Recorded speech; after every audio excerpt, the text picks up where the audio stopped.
I think it's a bit of an understatement to say that marriage is in total shambles in Western countries, specifically in the United States. If we look at divorce statistics, it's rising even higher and higher every year into the 40s and 50s% for a lot of couples. And what exactly happened? Why is this the case?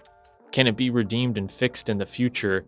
And have people completely lost the plot when it comes to marriages and relationships? Now, of course, I'm not married, but it doesn't mean I can't take an outside look at what's going on and some of the factors that are affecting it and why people feel this way. And a lot of marriages are failing, especially amongst younger people. I think it's going to have to feed into what people who are younger, specifically maybe my generation and above, are looking for in relationships, and how a lot of factors have completely distorted the purpose of relationships and marriage as a whole. It kind of goes back to the idea that I talked about in other videos, where if things just become about the search for pleasure, if things just become about status, achieving the thing in the moment, and not working towards some form of greater good, then really there is no external purpose to marriage, really. It's all about how much can you get out of this in the moment. For the man, that may be access certain activities, and then for the woman, that may be the access to men's resources. So what is the point to, working towards anything better if you're just looking for a complete exchange? If you're just looking for an exchange of things, or the relationship to be purely transactional, you're right, marriage does not serve any sort of purpose. What people understood in the past is that marriage served a greater purpose than a transaction or an exchange of resources. It served towards building our communities, building a family, working towards building even civilizations, to a point where your civilization was not going to survive if there wasn't marriage, there wasn't children, if there wasn't a sustainable, aspect to that civilization. Civilizations cannot last if there are no children, if there are no elders to teach those children, if there's no one to bring those people up in a society or world and continue on the tradition, continue on the line. In that time, of course, countries typically were from people who were of similar, creeds, were of similar families. And so they were tied together intrinsically by not just values, but they were essentially one big family, because they're often very ethnically, homogenous in that sense. And because there was a sense of pride in continuing on your line, continuing on your lineage, continuing on your family, there was a heavy emphasis on, well, you can't just take what you want in this short term here. We actually need to work towards something, or this civilization is just straight up not going to survive. But in the modern age, because we sort of have this illusion of comfort, illusion that things are working as they should, people go, well, it doesn't really matter if I work towards a greater purpose. The world will keep on spinning. I just need to take what is mine right now.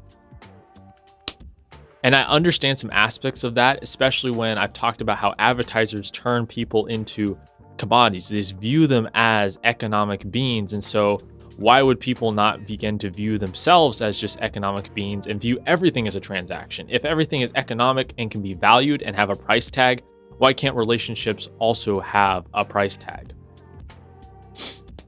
But here's the thing, in this secular, godless world that we're living in a lot of places, this secular existence, I absolutely agree that at that point, marriage loses all of its purpose. In the absence of God, in the absence of the church being a part of marriage, marriage actually has no value. It's just a slip of paper provided by the government saying that you agree to do these things, but there's no actually extrinsic value placed on that. It's just a contract that either side can break at any point. But in the Christian view, marriage is a covenant between a man and a woman and God himself. So it's not something you can easily break. It's actually a metaphysical, spiritual covenant that you have now created, and you have a responsibility to uphold to the best of your ability. Now, you may not believe in Christianity or the Christian ethic, but just hear what I'm saying. When that is taken away from marriage, when that is taken away from the end goal of relationships, because for the most part, when between men and women, the end goal was typically marriage in a courting situation. These situationships, hookup culture, these things didn't exist because, one, they weren't sustainable, and two, they were seen as morally abhorrent. If you take that out of the marriage situation, like I said, all you have is some sort of swap of economic value, a transaction with a piece of paper provided by the government. You're right. I would expect people to treat marriage exactly as they're doing now today. I would expect them to want to get divorced with, very little reason to, want to take each other's resources, take children, do whatever they can to hurt the other party, because why does it matter? It was just a short-term agreement. It didn't work out for me. Time for me to move on to the next thing. But in the church context, in the context of Christianity, because this is an eternal covenant that you have with your spouse and with God, there is foreseen moral damage that happens when you file for divorce. There's spiritual damage that occurs when something like that is severed, and you're not really encouraged to get married after that, although it does happen in the church in different circumstances, because that was the person you selected. That was the covenant you established, and you broke and severed that covenant. There's meaning behind that. There's a reason to stay together beyond just your preference at that time.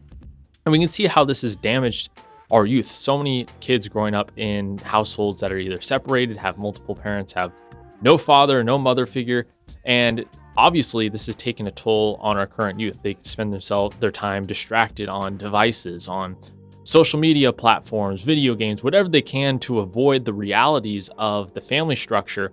There's definitely no doubt over the last 70 or 80 years, a lot of evil forces have been working to undermine the family structure.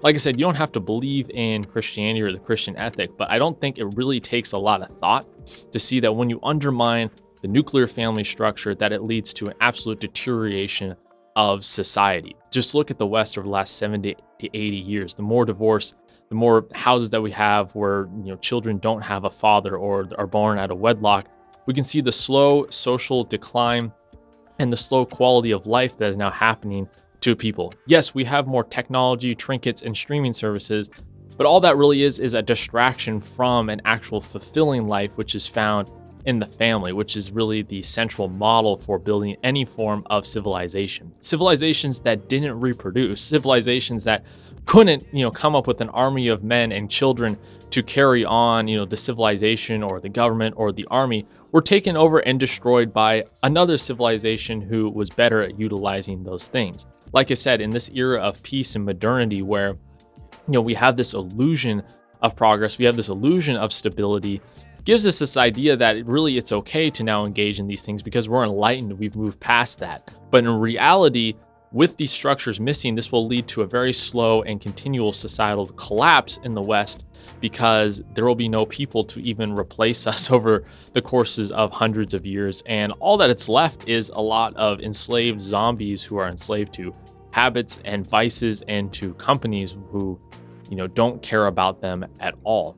We see these thoughts trickle down into the dating market, where now it's become a competition about how many bodies you can rack up, how many likes you can get on dating apps, how many followers you can get on social media, and how much you can get out of the relationship.